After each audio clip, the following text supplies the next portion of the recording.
develop Mars, or rather terraform Mars, we will need to complete several steps. First, we'll need to develop technologies to safely travel to Mars. Then we'll need to create infrastructure on the surface of Mars to allow for people to continue with the terraforming process. The next steps will be to develop the planet, or terraform the planet itself. This will begin by developing an atmosphere, then developing a magnetosphere, bringing water to the planet, and finally developing a self-sustaining biosphere. Besides these logistical questions, which can be hypothesized and are fairly developed today, there is the question of who will fund this. Will it be done by governments or by private interests? And finally, we have to look at the social and political implications of humans existing on two different worlds. The first challenge lies in reaching the planet itself. In his book, Das Mars Project, Werner von Braun describes what he calls sprint missions, in which the first mission to travel to Mars will be broken up into two phases. In the first phase, we would send a large vessel containing the majority of the crew's payload. In the second phase, we send a much lighter and quicker ship to intercept with this payload. Right now, engineers and scientists are developing more fuel-efficient and effective ways of reaching this planet. One such proposed technology would be to create larger vessels which travel continuously between Mars, Earth, and the Sun through a slingshot effect. This would greatly increase fuel efficiency because these vessels would require very little fuel besides the first investment to get them going. This would in effect create a gondola system in which astronauts could rendezvous with these ships as they came close to Earth. Next, we would need to develop infrastructure on the planet. Von Braun suggested, once again in his book, that we develop a little village on Mars that would require a nuclear power source and what he called biodomes. Here on Earth, Biosphere 2 in Tucson, Arizona is already in development, which contains an entire ecosystem with the ability of sustaining human life. However, sending billion-dollar tech modules and biospheres to Mars will eventually become too expensive, so engineers have looked forward to developing structures based on what already exists on Mars. To combat this, engineer Bruce Mackenzie suggested that we utilize the ancient technology of brick building in this situation. Because to build decent bricks, all you really need is finely ground soil, which is already available on Mars, a heat source which could be recycled heat from the nuclear energy, and finally water. And if the steam coming off of these bricks was recaptured, it could be reused continuously. So the sterile steel structures existing on Mars in science fiction may not be completely accurate. The first structures on Mars may be, in fact, just old-fashioned brick. The first phase of terraforming Mars will begin with developing an atmosphere. There are several reasons as to why we need an atmosphere. One of the main ones is that it regulates the temperature on the planet. As of now, the mean temperature of Mars at the equator is negative 60 degrees Celsius, with a daily high of 15 degrees Celsius, which is about room temperature. And to be blunt, we need an atmosphere so that we can breathe. There are many theories as to how we can develop this atmosphere. Some include bringing pumps to the planet, or some form of machine to change the atmosphere, but Dr. Michio Kaku provides his own explanation. Key is not to bring pumps to the planet Mars because it costs too much money. The way to do it is to take advantage of Mars's own topology, geography, and nature. Beneath the surface of Mars is lots of carbon dioxide. If you could heat up the planet a little bit, that'll release carbon dioxide and initiate a greenhouse effect, which will then melt more ice and let more carbon dioxide come up. So in other words, you have an autocatalytic effect. You just have to jumpstart it. Once you jumpstart it, more carbon dioxide creates more temperature, heats up the planet, which releases more carbon dioxide. So then the question is, how do you jumpstart it? A number of mechanisms have been proposed. Greenhouse effects, hydrogen bombs, nuclear power plants, to raise the temperature of Mars a little bit, and that will then set off a chain reaction, releasing even more carbon dioxide into the atmosphere. That's the cheapest way to take advantage of the carbon dioxide that already exists, rather than hauling pumps and generators from the Earth to Mars. The next phase in terraforming should be that of developing a magnetosphere, which is the giant magnetic field that surrounds the Earth. A magnetosphere is created through the convection currents of magma inside the mantle. This creates what is called a dynamo, which is created when magnetic minerals pass along each other. Mars did at one time have a magnetosphere and this dynamo effect, but for some reason NASA scientists say that it was switched off. There have been many suggestions as to how we can switch this back on, which all include violently heating up the core. However, Jafar Akhani Hamed of the University of Toronto argues that the best way to create heat in the core of a planet is through gravitational friction. On Earth, this is created when the moon orbits the planet and pulls on the Earth's core, creating this friction.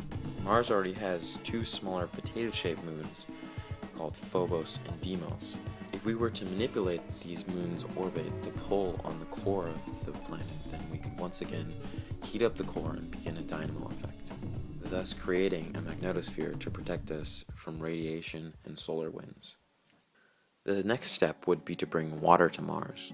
Right now, scientists have developed many theories as to how much water currently exists on Mars. These scientists argue that a great majority of Mars's water was turned into permafrost once Mars lost its atmosphere, and that this permafrost was buried under millions of years of dust storms. Scientists today are able to hypothesize as to how much water currently exists on Mars in this permafrost form. They do this from looking at the sheer amount of gullies, deltas, dry riverbeds, and other formations that can only occur by the movement of a great deal of water. Scientists also analyze what are called megaliths, or ejections from asteroid and comet impacts, and find evidence of a thick layer of frozen groundwater under the Martian surface. And lastly, there exists H2O among the frozen CO2 of the polar ice cap, along with a small amount of water still existing in the thin Martian atmosphere. From this data, scientists are able to hypothesize how much liquid water there would be on Mars if it was melted today. With this measurement, scientists look at Mars as if it was a perfect sphere, in which case the depth of water would be at minimum 40 meters around the entire planet, or a maximum 1,400 meters around the entire planet, which equates to 0.86 miles deep. And with Mars's dynamic topography, one can easily imagine rivers, lakes, and even oceans existing on Mars. What is pleasing about this is that as we warm the planet and release frozen CO2, we will also release this frozen H2O. Thus, with this final phase, the planet would have all the key elements necessary to seed the planet with life. The next and final stage in terraforming Mars would be that of creating a self-sustaining biosphere. This should begin first with introducing microbes, lichens, and algae. After this foundation of life had been set, it would take decades before we'd be able to introduce more complex plant life, such as ferns and fungi. Eventually, we'd be able to plant trees on this once red planet, and soon, through photosynthesis, enough oxygen would exist on the planet to introduce animal life, and for the first time, humans would be able to breathe on Mars. It may take centuries to complete this final process, but in this time, humans will live and thrive on this planet, developing it and creating a new world. While the aforementioned feat of bringing life to a cold, irradiated ball of red dust may seem to some beyond the limits of possibility, many more would argue that the truly impossible feat would be to find funding. There are two main roads that could lead us to terraforming Mars. The first that pops up into people's imagination is government funding, as governments have funded the majority of space programs in the past. The drawbacks to this is that generally government funding is slow and ineffective, as it is often bogged down by bureaucracy. But the positive is that typically what is created by a national government is seen as belonging to the people and future generations. The second road that we could follow is through private funding and corporate sponsorship. The positive to private investment is that it moves much quicker and more efficiently than governments, and money is used much more wisely. The drawback to this is that what is created is viewed as belonging to the corporation or business that develops it, or as the character played by Edward Norton in the movie Fight Club states, "When deep space exploration ramps up, it'll be the corporations that name everything. The IBM Stellar Sphere, the Microsoft Galaxy, Planet Starbucks."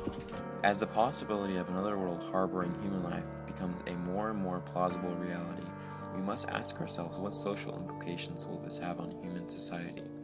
It is arguable that such a struggle would forever change the way we see and define ourselves as people. Throughout history, ages of expansion and struggle have greatly defined the course of human destiny. The last age of expansion and growth was in the late 1800s, while the frontier of North America was being taken by European settlers. Addressing this defining age, historian Frederick Jackson Turner wrote in 1893, "To the frontier the American intellect owes its striking characteristic, that coarseness of strength combined with the acuteness and inquisitiveness, that practical, inventive turn of mind, quick to find expedients, that masterful grasp on material things, lacking in artistic but powerful in great ends, and that restless nervous energy, that dominant individualism, working for good and evil, and with all that buoyancy and exuberance that comes from freedom. These are the traits of the frontier." Since the days when the fleets of Columbus sailed into the waters of the New World, America has been another name for opportunity. The people of the United States have taken their tone for the incessant expansion, which has not only been open, but has even been forced upon them. He would be a rash prophet who should assert that the expansive character of American life has had no effect on its people. The American energy will continually demand a wider field of exercise, but never again will such gifts of free land offer themselves. For a moment at the frontier, the bonds of customs are broken and understained as triumphant. There is no tabula rasa. The stubborn American environment is there with its imperious summons to accept its conditions. The inherited ways of doing things are also there, and yet in spite of the environment, and in spite of customs, each frontier did indeed furnish new opportunity, a gate of escape from the bondage of the past, and freshness and confidence, and scorn of older societies, impatient of its restraints and ideas, and indifference to its lessons have accompanied the frontier. What the Mediterranean Sea was to the Greeks, breaking bonds and customs, offering new experiences, calling out new institutions and activities, that, and more, the ever-retreating frontier has been to the United States directly, and to the nations of Europe more remotely. And now, 4 centuries from the discovery of America, at the end of 100 years of life, under the Constitution, the frontier has gone, and with it has closed the first period of American history. Taking these powerful words in the context of terraforming the Martian frontier, one can imagine the result of millions of people living, working, and terraforming millions of miles away from the direct influence of Earth. It would truly bring about a new age in human development, not only technologically, but morally and spiritually as well. If we look again into the past, we can see that the age of exploration was the key factor in lifting humanity from the doldrums of the Dark Ages. From this new freedom was born the Renaissance, in which there was an explosion in art and technology, and most importantly of all, the idea of personal liberty. It is arguable that the blossom of the Renaissance age was the Constitution of the United States and the development of a government intended to be by the people and for the people. Just as Turner stated, once the idea of the frontier had ended, so did the first period of American history. Today we have seen the system grow to gain more and more control over our lives, like a bureaucratic cancer that chokes individuality and creativity that once made the United States one of the most admired nations on earth. This system wants us to believe that this is it, that we are the cancer of this earth, and that we are the problem. But in truth, they are the cancer feeding off the ingenuity of the free.